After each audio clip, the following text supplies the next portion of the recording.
Morning, everyone. So, now that I got my voice back for the most part, let's get into another Honest RC review. The Traxxas Nitro Stampede. So, the good, the bad, and the ugly. We'll start with the good. So, when it comes to the good, a lot of these parts are interchangeable. So, they're all readily available. A-arms, both front and rear, all the camber links, shock towers, the shocks, the body mounts, both front and rear, the underpinnings here, the bracing underneath, the hub carriers in the rear, and the bulkhead up front, the caster blocks, and the steering knuckles are all replaceable. When you do replace the steering knuckles and the caster blocks, however, up front, you will be switching to the newer style. The Nitro Stampede, just like the Nitro Rustler, still uses the old bearing style up front. So when you swap to the new ones, you'll be able to use the hex style wheels all the way around. So just be aware of that. But everything is replaceable on these trucks.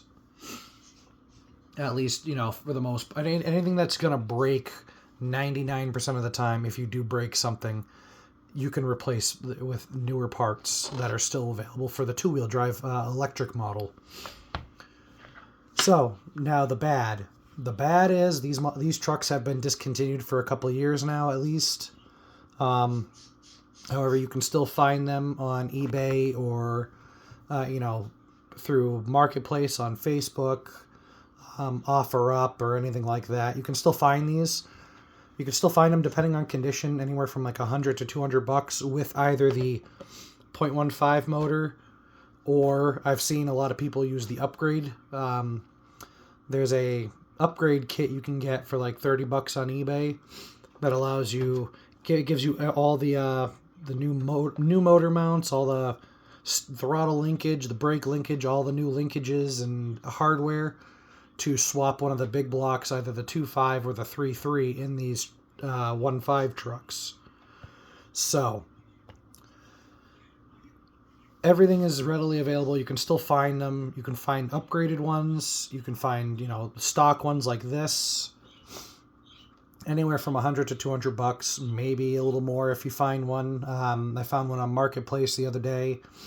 Kid had swapped a 3.3 into it. And it had, RPM A-arms up front and rear. It had, I believe the bulkhead was RPM. These bracings were RPM, I think. And it had some aluminum. It had like aluminum threaded body shocks on it. Had the 3.3 with a cool custom aluminum exhaust or some shit. And that one was like $300. But, that's an extreme case. Most of the find, you'll find these in decent shape like mine is, where it's got a little bit of wear and tear. The body's not in perfect shape. It's got some cracks in it. The previous owner cut a hole in the front for some reason. A little bit of wear and tear, but you'll find these for a decent price still. But with that, it's still a two-wheel drive Stampede. You're still getting an awesome amount of ground clearance. You're getting a two-wheel drive monster truck that'll go basically anywhere you tell it to without question, really. Now we get to the ugly. So when it comes to the ugly on this truck, the only thing I really can't stand is how blocked in the spur gear is. Unlike the Nitro Rustler, where the spur gear is readily accessible, so that way if you strip it, you can replace it with ease.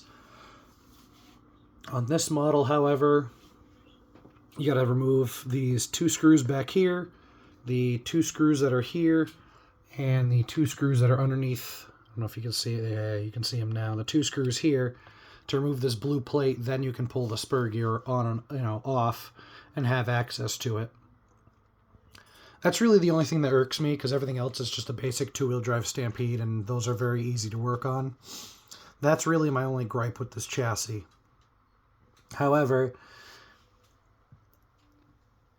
the fact that they did that makes it a little easier, I guess, because, if this was just one solid piece, you wouldn't be able to do that, and you'd have to take the whole damn thing apart.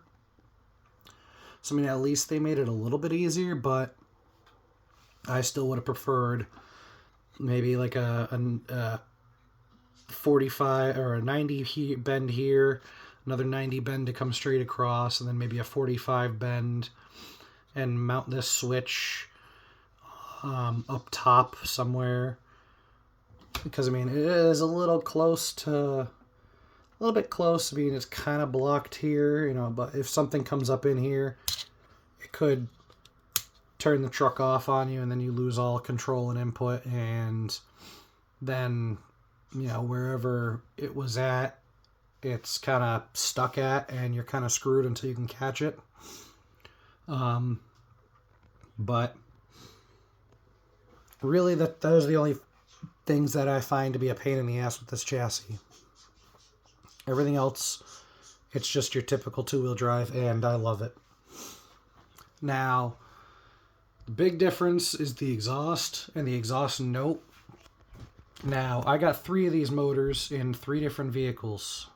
I got my Nitro 4Tech Camaro with the stock exhaust still on it. Again, the .15. Misbehave. Again, .15. However, I have the Traxxas R-tuned pipe on it. So all 3 of these trucks, even though they have the same motor, they all sound a little different. So I find that kind of cool. You know, especially when you're just, you know, stock exhaust for stock exhaust. This dual exit rear mount exhaust on the Nitro Stampede gives it a little bit of a different tone than the Nitro 4Tech with the stock exhaust, or any other, you know, one like the Rustler style exhaust. It's kind of the same thing. The T-Max exhaust is basically the same thing. It's just different bend on the header, but you know, they all sound very similar. It just comes down to the exhausts, and the notes that comes out of them are just enough to where it kind of tickles your fancy a little bit. So you can kind of tell which one is which when they're running, which I find I personally enjoy that a lot. You know, I like hearing the different sounds when they're at, you know, different RPMs. It makes it feel a little bit more immersive for me when I'm running my nitros. So overall, the Nitro Stampede gets a 7.5, 8 out of 10. Just because, you know, as much as I love my Nitro Rustler, and how fast that thing is and how fun it is to drive on most surfaces, this thing off-road just kicks it out of the water easily. Yeah, this thing, it doesn't like to keep the front end down, which is hilarious to watch as this thing buzzes across my yard. And it's just fun to watch. So, yeah, I'll have to give it like a, you know, 7.5 to 8 out of 10, because it's just so much fun and so fun to drive and play with. But, you know, these trucks are great. If you can find one and add one to your collection, I would, you know, before they all get scooped up and then, you know, eventually swapped out to, you know, whatever bigger motor you're gonna, a lot of people stuff in these things. And personally, I like these .15 small blocks because, like, it's, what was it last week? It was like 40 degrees last week while I'm doing laundry. I brought this thing with me, and, you know, nitros don't really like the cold, but this thing started right up and ran for me, no problem. Up until I took it off a jump and I once again shattered an output cup. So yeah, I plan on swapping to the steel drive shafts off of the, you know, for that can be replacements for the 2-wheel drive VXL model, because these plastic ones are not holding up, obviously. So yeah. Other than that, I mean, these trucks are awesome. If you can get one, get one. I would highly suggest it.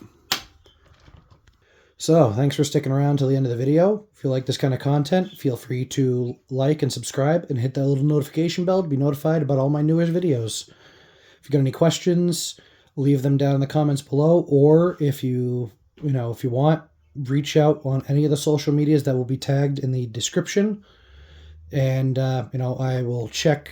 I'm usually on Facebook and Instagram. TikTok, not so much. I mean, I'm on there quite a bit browsing. So, any of the social medias, you can, ask questions or even email me directly. That email will also be linked in the description below.